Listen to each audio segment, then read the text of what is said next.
In October 2025, 7 countries are fighting over something worth more than oil, more valuable than gold, and more critical than microchips combined. It's not rare earth metals, it's not uranium, it's not even water. It's lithium, a soft silvery metal that most people have never seen. But right now, in your pocket, in your car, and soon, powering your entire life. Here's why this matters. Global lithium demand is projected to reach 1.8 million tons in 2025. That's double what it was in 2023, and it will double again by 2030. But there's a problem. 7 countries control 90% of the world's supply, and one nation controls 60% of the processing. That nation is China.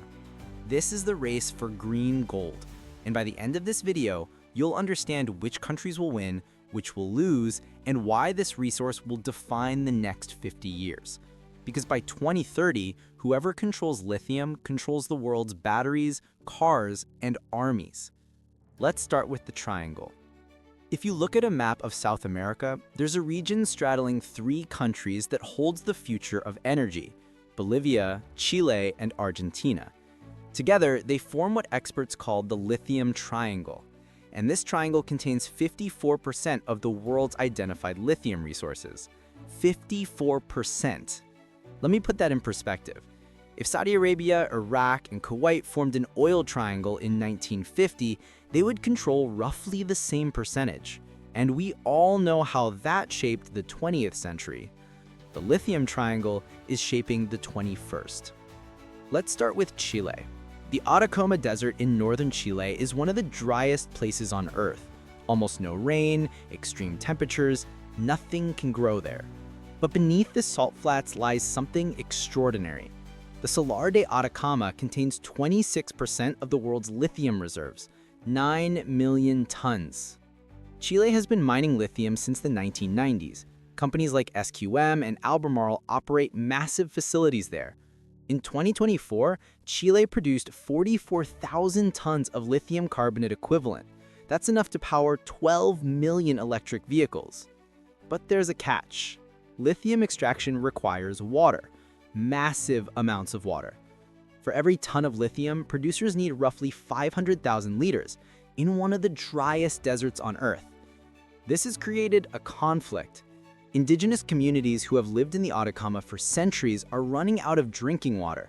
Their rivers are drying up, their crops are dying, and protests are escalating. In 2024, Chile's government responded by tightening environmental regulations. Some companies had their permits revoked. Others face lawsuits from indigenous groups. Chile's lithium production has plateaued, and that's created an opening for the other 2 members of the triangle. Argentina sits on the 2nd largest lithium reserves in South America, 22 million tons, nearly as much as Bolivia. Unlike Chile, Argentina is just getting started. In 2025, there are 21 new lithium projects under development across the country, most of them in the northwest provinces of Jujuy, Salta, and Catamarca. Companies like Ganfeng, Livent, and Rio Tinto have invested billions. Argentina's government has offered tax incentives, fast-tracked permits, and infrastructure support. But Argentina has a problem that Chile doesn't: political instability. Over the last 20 years, Argentina has defaulted on its debt 3 times. Inflation hit 143% in 2024, and the peso has lost 98% of its value since 2000. For international mining companies, this creates risk. Contracts can be renegotiated, taxes can change overnight, and profits can evaporate when the currency collapses. Despite this, Argentina produced 6,200 tons of lithium in 2024. That's small compared to Chile, but production is expected to triple by 2030. If Argentina can stabilize politically, it could become the dominant lithium producer in South America. But the real wildcard in the lithium triangle isn't Chile or Argentina, it's Bolivia. Here's a number that should shock you: 23 million tons. That's how much lithium Bolivia has beneath the Salar de Uyuni, the world's largest salt flat.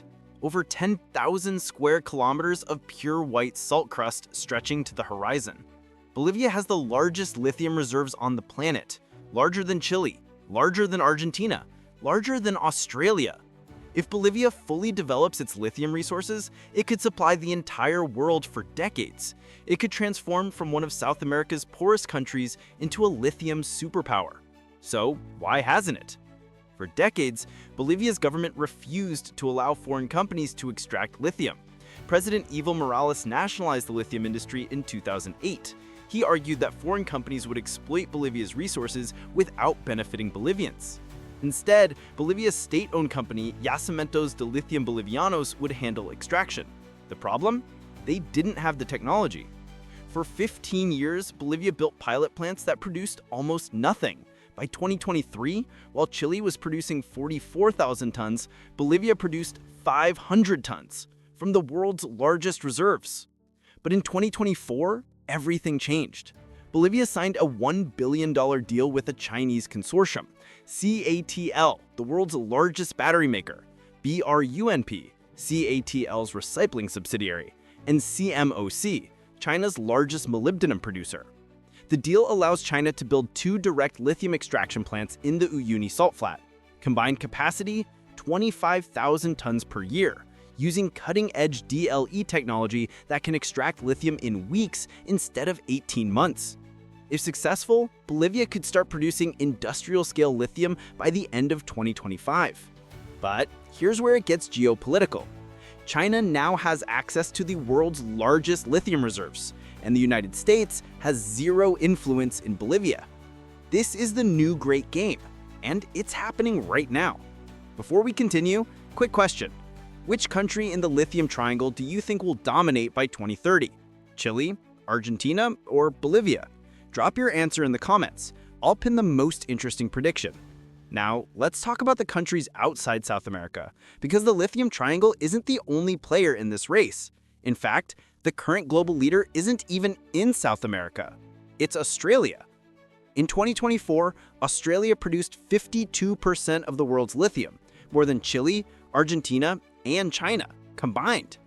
The Greenbushes mine in Western Australia is the largest hard rock lithium mine on Earth. It's been operating since the 1980s, originally extracting tantalum. But in the 2010s, when lithium prices exploded, Greenbushes shifted focus. Today, it produces over 40,000 tons of lithium concentrate per year, and there are dozens of other mines across Western Australia, Queensland, and the Northern Territory. Australia has a massive advantage over South America: infrastructure, ports, rail networks, established mining expertise, and political stability. But Australia has one critical weakness: it doesn't process its lithium. Almost all of Australia's lithium is shipped to China as raw spodumene concentrate. China then refines it into lithium carbonate and lithium hydroxide, the materials actually used in batteries. This means Australia produces the most lithium, but China controls the supply chain. If China decided to stop buying Australian lithium tomorrow, Australia's entire industry would collapse. And that's exactly what China has been threatening. Here's the most important number in this entire video: 60%. China controls 60% of global lithium processing, even though China has 6% of the world's reserves. How did this happen? Starting in the early 2000s, China's government implemented a coordinated strategy: build massive processing facilities, subsidize operations, and buy lithium from everywhere. Chinese companies bought mines in Australia, Africa, and South America. Ganfeng Lithium invested in Argentina's Cauchari project. CATL partnered with Bolivia. CMOC bought stakes in Congo's cobalt mines. But China didn't just buy foreign lithium, it also developed its own production. In 2025, China is projected to overtake Australia as the world's largest lithium producer, not through brine evaporation or spodumene, but through lepidolite mining. Lepidolite is a hard rock ore found in southern China, especially in Jiangxi province. It's much more expensive to process than spodumene, it generates toxic waste, and it consumes massive amounts of energy. But China doesn't care about profitability, it cares about control. By producing its own lithium, China reduces dependence on Australia and South America, and by processing 60% of global lithium, China controls who gets batteries and who doesn't. This is the definition of strategic dominance. Now let's talk about the United States. In 2024, the US produced just 1% of global lithium. 1%. The country with the world's largest economy, the most electric vehicles, and the biggest tech sector produces almost no lithium. Why? For decades, lithium was cheap. There was no incentive to develop domestic production when you could buy it from Chile or Australia for pennies. But in 2021, lithium prices exploded, from $8,000 per ton to $82,000 per ton in less than 2 years. Suddenly, the US realized it had a problem. Dependence on China for lithium processing meant dependence on China for batteries, which meant dependence on China for electric vehicles, renewable energy, and national security. In 2025, the Biden administration launched the Lithium Independence Act. The goal: produce 50,000 tons per year by 2030, enough to supply half of US demand. The main target is Nevada. The Thacker Pass lithium deposit contains an estimated 15 million tons of lithium carbonate equivalent. If fully developed, it could be one of the largest lithium mines in the world. But there's a problem: environmental permits, legal challenges from indigenous groups, and lack of processing infrastructure. Even if the US builds the mines, it still doesn't have the refineries, and building a processing facility takes 5 to 7 years. By the time the US achieves lithium independence, China will have locked down supply chains in Bolivia, Argentina, Australia, and Africa. The race might already be over. Europe faces the same problem as the United States: massive demand, almost no supply. The European Union wants to ban the sale of new gasoline cars by 2035. That means every car sold in Europe after 2035 must be electric, which means Europe needs lithium, a lot of it. But in 2024, Europe produced less than 2% of global lithium. Here's where it gets interesting. In 2025, Germany announced the discovery of Europe's largest lithium deposit. The Upper Rhine Valley, on the border with France, contains an estimated 15 million tons. Portugal, Spain, Serbia, and Finland also have significant deposits. If Europe can develop these mines quickly, it could achieve battery independence by 2035. But there's a catch. Europeans don't want mines in their backyards. In Serbia, massive protests erupted in 2024 when Rio Tinto announced plans for the Jadar lithium mine. Tens of thousands of people blocked roads, arguing that mining would pollute rivers and destroy farmland. The Serbian government eventually suspended the project, which means Europe's largest potential lithium mine is frozen indefinitely. Europe wants green energy, but it doesn't want the environmental cost of extracting it. This is the paradox of the energy transition. We've covered 6 countries so far, but I haven't told you about the 7th. And this one is the wild card that could change everything. If you're enjoying this video, hit the like button. It helps the algorithm show this to more people. Now let's talk about the conflicts, because when countries race for resources, things get violent. Let me show you what happens when lithium becomes more valuable than the communities that sit on top of it. In the Atacama Desert, indigenous communities have lived for over 3,000 years. They survived by managing scarce water resources, growing quinoa, raising llamas, building intricate irrigation systems. Then lithium companies arrived, and they started pumping water from underground aquifers. Remember, extracting 1 ton of lithium requires 500,000 liters of water. Companies like SQM extract thousands of tons per year. That's billions of liters of water from one of the driest places on Earth. The result? Rivers have dried up, wetlands have disappeared, and entire villages have been abandoned.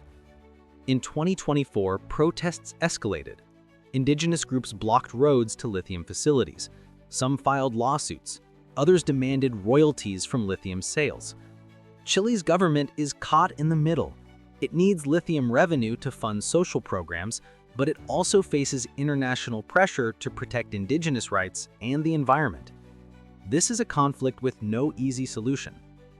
In 2023, Rio Tinto announced plans for the Jadar lithium mine in western Serbia. It would be Europe's largest lithium mine, producing 58,000 tons per year. But in January 2024, tens of thousands of Serbians took to the streets. They blocked highways, surrounded government buildings, and demanded the project be canceled. Why? Fear of water pollution, fear of toxic waste, and distrust of foreign mining companies. The Serbian government, facing an election, suspended the project. Rio Tinto lost $800 million in investment, and Europe lost its best chance at lithium independence.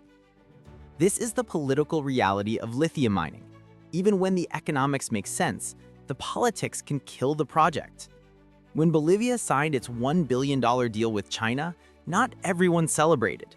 Opposition politicians accused President Luis Arce of selling the nation. They argued that Bolivia should develop its lithium independently, not hand control to a foreign country. Environmental groups warned that direct lithium extraction could contaminate underground water supplies, and local communities demanded a share of profits. But the government pushed ahead. Bolivia needs the revenue. It's facing an economic crisis, foreign currency shortages, and inflation. If the project succeeds, Bolivia could generate $5 billion per year from lithium. That's 10% of GDP. But if it fails, Bolivia will have given China access to the world's largest lithium reserves for nothing. Finally, let's talk about Africa. The continent that nobody talks about in the lithium race, but should. Zimbabwe, the Democratic Republic of Congo, and Mali all have significant lithium deposits, and China has quietly bought stakes in over 80% of them. In Zimbabwe, Chinese companies control the Bikita and Arcadia mines.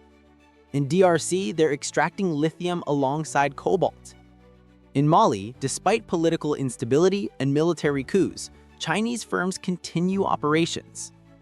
This echoes the scramble for Africa of the 19th century, except this time it's not European powers dividing the continent, it's China, quietly locking down resources while the West focuses on South America and Australia. By 2030, Africa could be China's backup lithium supply. If Bolivia, Argentina, or Australia ever cut exports, China will have African mines ready to fill the gap. This is strategic planning on a 50-year timeline. So what happens next? Let me give you 3 scenarios for 2030. In this scenario, China's strategy succeeds completely. Bolivia's Uyuni plants come online, Argentina's projects expand, African mines ramp up production, and Australia continues shipping raw lithium to China. By 2030, China controls 75% of lithium processing. The US and Europe remain dependent on Chinese batteries, and China can set prices, dictate terms, and leverage lithium access for geopolitical goals. This is the most likely scenario based on current trends. In this scenario, the US and Europe catch up. Nevada's Thacker Pass mine starts production. Europe develops Upper Rhine and other deposits. Australia builds its own processing facilities, and battery recycling technology improves, reducing demand for new lithium. By 2030, lithium supply is distributed across multiple regions. No single country dominates, and prices stabilize at sustainable levels. This scenario requires massive investment, political will, and technological breakthroughs. It's possible, but it's not guaranteed. Here's the wild card. What if we don't need lithium anymore? Sodium-ion batteries are already in production. They're heavier and less energy dense than lithium, but they're cheaper and use abundant materials. CATL, the Chinese battery giant, is mass-producing sodium batteries for lower-end electric vehicles. Solid-state batteries could replace lithium-ion entirely. They're safer, faster to charge, and last longer. Toyota claims it will have solid-state EVs by 2027. And graphene batteries, hydrogen fuel cells, and other technologies are in development. If any of these technologies reach mass production, the lithium race could end abruptly, like how the oil boom ended the whale oil industry in the 1800s. Countries that invested billions in lithium mines would be left with stranded assets, and the geopolitical balance would shift again. But until that happens, lithium remains the most critical resource on Earth. So here's the reality. Lithium is the new oil. And just like oil shaped the 20th century through wars, alliances, and economic booms, lithium will shape the 21st century. And just like oil defined empires in the 20th century, lithium will define superpowers in the 21st, until something replaces it. 7 countries control 90% of supply. China controls 60% of processing, and every major economy on Earth is racing to secure access. The conflicts we're seeing today in Chile, Serbia, Bolivia, and Africa are just the beginning. As lithium becomes more valuable, those conflicts will intensify. The countries that control lithium will control the future of transportation, energy, and technology. Electric vehicles, renewable energy storage, national security, everything depends on this white metal from the Earth. And the race is happening right now, in 2025, not in some distant future. Now, I want to hear from you. Which scenario do you think will happen by 2030? Does China dominate? Do the US and Europe catch up, or does new technology disrupt the entire race? Drop your prediction in the comments. And if you want to see more videos like this on resource wars, rare earth metals, and the new geopolitical order, check out this playlist right here. We cover water wars, the scramble for Africa, and why semiconductors are more valuable than gold. Thanks for watching.